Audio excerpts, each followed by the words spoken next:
Imagine an empire that ruled not by conquering vast lands, but by mastering the seas. An empire that became a beacon of wealth, religion, and power, connecting the East and West through its strategic control of the ocean's highways. This was the Srivijaya Empire, one of Southeast Asia's most influential yet often forgotten civilizations. For over 600 years, from the island of Sumatra, this maritime powerhouse shaped the course of history, building its legacy on naval might, global trade, and profound spiritual wisdom. Today, we journey back in time to rediscover this lost kingdom and uncover the story of how Srivijaya rose to dominate the waves. Our story begins in the 7th century CE on the island of Sumatra in modern-day Indonesia. At this time, the waterways of Southeast Asia were bustling with merchants, monks, and explorers. The Strait of Malacca, a narrow channel of water between Sumatra and the Malay Peninsula, was the most critical maritime passage connecting the Indian Ocean to the South China Sea.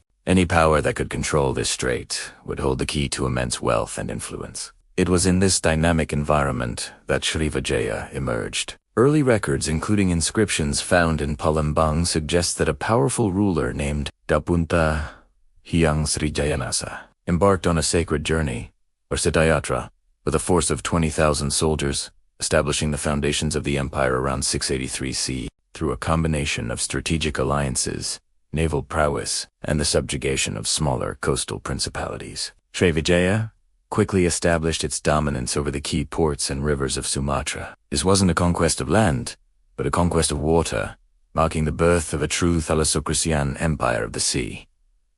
So, what does it mean to be a Thalassocracy? Unlike land-based empires like Rome or the Mongols, Srivijaya's power wasn't measured in square miles of territory. Its strength lay in its navy and its ability to control maritime choke points. The empire's fleet was the cornerstone of its existence.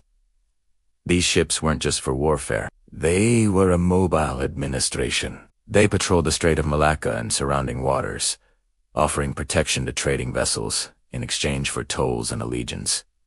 This system was incredibly effective by ensuring safe passage for merchants traveling between India, the Arabian Peninsula, and China. Srivijaya created a secure and predictable trade environment. Pirates, who had long plagued the region, were either eliminated or absorbed into the Srivijayan navy. In essence, the empire acted as the maritime police of Southeast Asia. Its capital, believed to be at Palembang, was not just a political center, but a bustling, fortified port, a gateway where the world's goods and cultures converged, all under the watchful eye of the Srivijayan fleet. This control over the seas naturally led to an economic golden age. Srivijaya became the primary intermediary in the lucrative maritime Silk Road. Imagine a global marketplace floating on water. Ships from China arrived laden with silk, porcelain, and tea. From India and the Middle East came cotton textiles, spices, precious stones, and fragrant woods. Srivijaya itself was a source of exotic goods, like camphor, cloves, sandalwood, and benzoina fragrant resin, highly prized in distant markets. The empire's ports were not just places of exchange but also massive warehouses where goods were stored, repackaged, and taxed before continuing their journey. This generated enormous revenue for the Srivijayan rulers, funding their powerful navy and magnificent religious monuments. The empire's wealth was legendary. Arab writers from the period described the kingdom's ruler as one of the richest in the world, whose treasury was filled with gold. This economic might was the engine that powered Srivijaya's cultural and political influence for centuries. But Srivijaya was more than just a trading hub.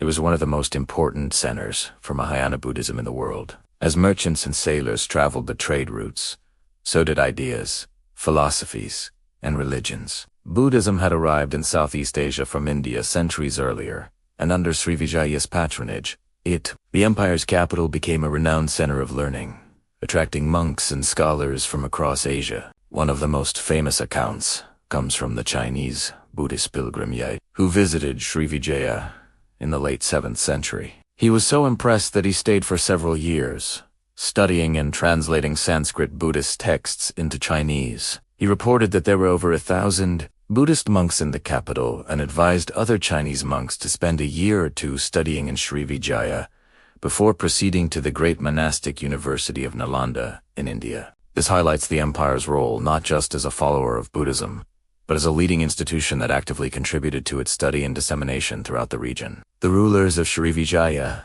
sponsored the construction of temples and monasteries, both at home and abroad, solidifying their image as righteous Buddhist kings. With its naval supremacy and immense wealth, Srivijaya naturally exerted significant political influence across Southeast Asia.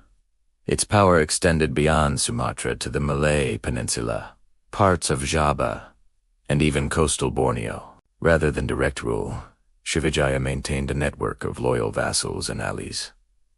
Local chieftains and rulers pledged allegiance to the Srivijayan Maharaja, paid tribute, and in return received protection and access to the lucrative trade network. This model of indirect control allowed the empire to project its power over a vast area without the need for a large standing army or extensive bureaucracy. Its relationship with other major powers, like the Pala Empire in India and the Tang and Song dynasties in China, was one of mutual respect and diplomatic exchange. Srivijayan envoys were regular visitors to the Chinese imperial court, bringing exotic tributes and fostering a relationship that was crucial for trade. For several centuries, Srivijaya was the undisputed hegemon of the maritime world of Southeast Asia, a central node in a complex web of international relations. However, no empire lasts forever. Srivijaya's decline began in the 11th century. The very source of its strength, its control of the seas, also made it vulnerable. Its dominance was challenged by rising rival kingdoms, particularly from the island of Java.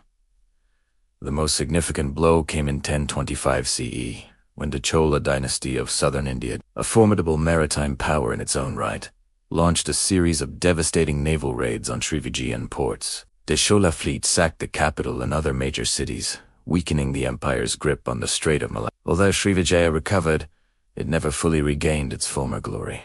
Over the next 2 centuries, its power continued to wane as its vassal states began to break away and new trading powers emerged. The rise of the Javanese kingdoms of Singasari and later Majapahit further eroded Srivijaya's influence. By the 13th century, the once mighty Thalassocracy had fragmented and faded into history, its capital eventually lost and its story largely forgotten. Though the empire itself disappeared, the legacy of Srivijaya endures.